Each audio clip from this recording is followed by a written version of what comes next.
Well, so many of us continue to enjoy the Winter Games. What separates talented athletes from the truly mighty is in part the way they handle setbacks.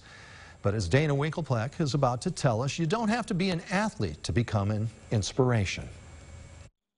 To say a hunting accident changed a Sullivan County man's life forever is much more than just an understatement. But Lonnie Bedwell turned his setback into a setup for a life of adventure. Downed limbs don't stand a chance in Lonnie Bedwell's yard in Duggar. He keeps a continuous pile of wood at the ready. Ran that circular saw along the wall and then cut the wall out. He's also handy with a saw inside. He took down a wall and remodeled his kitchen, even built his front porch. Not doing anything, framing, roofing, wiring, siding. But unlike most carpenters, Lonnie does all of his work in pitch darkness. Lonnie is blind. He was involved in a hunting accident in 1997 at the age of 31. I took a full shotgun blast to the face and instantly took my eyesight. And that accident threatened to take this father of three's spirit. You know, I literally was in this room right here. I was lying on the couch thinking about my girls and my family, thinking, you know, how am I going to be daddy? How am I going to do anything? But then one of his daughters, a 5-year-old at the time, said that she would help him mow around their pond. And while all the adults were saying, no, no, no, my daughters were saying, go, go, go.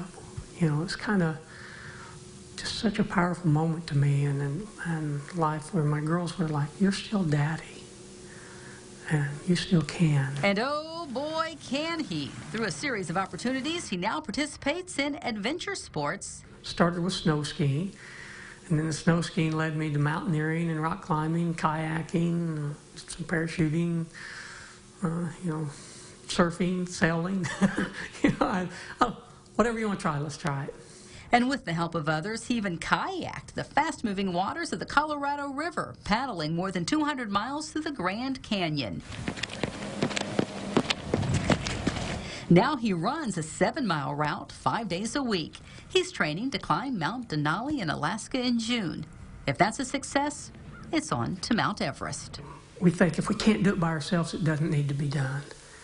Or, you know, that's so not true. Lonnie encourages others with disabilities, including wounded warriors, to join him. When it comes to all of us, what choices do we have? To live life or just exist life? And, you know, I hope to live life and hope to encourage other people to live life. You know, that's what it's meant to be lived. Lonnie is also an author and motivational speaker. He told me if he could see again for just 1 hour, he would want to look at the faces of his family, drive a car, and sit in the woods. But Lonnie does not dwell on the things he cannot do. That's because he's too busy doing the things he can.